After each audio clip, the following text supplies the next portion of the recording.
These videos only happen because of the support and help from our sponsors. Support the companies that support us. I'm Adam Child, I'm here for Bike World. We're here in the Azores to test a new Husqvarna Norden 901. Now normally, here at Bike World, we would send Chris, our dedicated stunt rider and stunt monkey, who is phenomenal off-road. But instead, they thought they'd send a short journalist instead to give it a real-world test to see what this bike is like.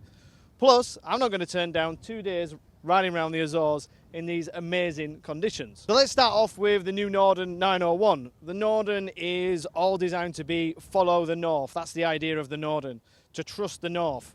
But we've not gone north, we've gone kind of west to the Azores, about 2 hours west of Portugal. But that's because the scenery and the conditions are absolutely stunning. It's kind of like riding in Scotland or the Isle of Man, but with better weather. So let's see what the bike is all about. Obviously, if you're not aware, Husqvarna and KTM are under joint management, so they're basically using the same technology. So this is, in many ways, a KTM 890. It's got the same engine, it's got the same power, it's got the same torque as the 890.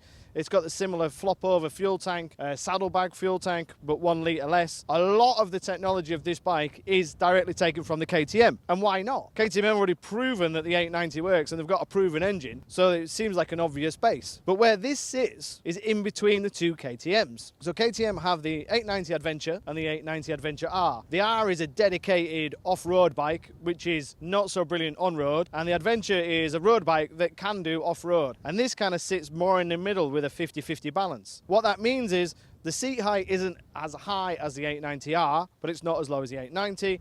Same with suspension travel, same with the ability to go off-road and the ability to go on-road. It kind of sits in that middle field. Loads of manufacturers, including KTM, Husqvarna and others, always claim that they've invented or reinvented a true global bike to take on the world. But I really think they've done something special with this bike. It really has taken everything that we've thrown at it. We've had 2 days of riding here in the Azores, and we've done everything from thick fog, heavy rain, cow muck, mud, gravel, sand, fast stuff, slow stuff. It's done everything I've ever asked of this bike. And I'm not an expert off-road rider. I'm kind of your average Joe. So the bike is designed for people like me because we've got dedicated rider modes to help us out. So we have the Explorer mode, which is an optional extra, which allows you to tailor the rider modes. We have a dedicated off-road mode, we have a street mode and a rain mode. In the dedicated off-road mode, we have ABS on the front, no ABS on the rear, and there is less traction control. This bike is fitted with an IMU, which means the cornering and traction are both lean sensitive, as like the KTM. Full TFT 5-inch colour dash, again similar to the KTM, beautiful graphics, easy to use, easy to navigate, pretty straightforward, pretty simple. Standard WP suspension, fully adjustable front and rear. What I mean by standard is these are manually adjustable, not semi-active. Changing the modes doesn't change the suspension. But I've not had a moment where I've wanted to do anything with the suspension. We've hit really hard stuff off-road and I've had no complaints. Yeah, I've done 200 kilometers an hour and stability is excellent. The way the bike channels wind through the bodywork allows a little bit of downforce, which makes the bike incredibly stable for this type of bike. Because usually a bike with a 21-inch front wheel with long travel suspension can be a bit unstable. If I was going to go really nitpicking and pick a few faults, the brakes are progressive. They've got a kind of nice feel, but they're not race brakes. They're not sharp. I had the same hiccup when I rode the KTM 890 Adventure. I feel a little bit wooden, maybe a little bit vague.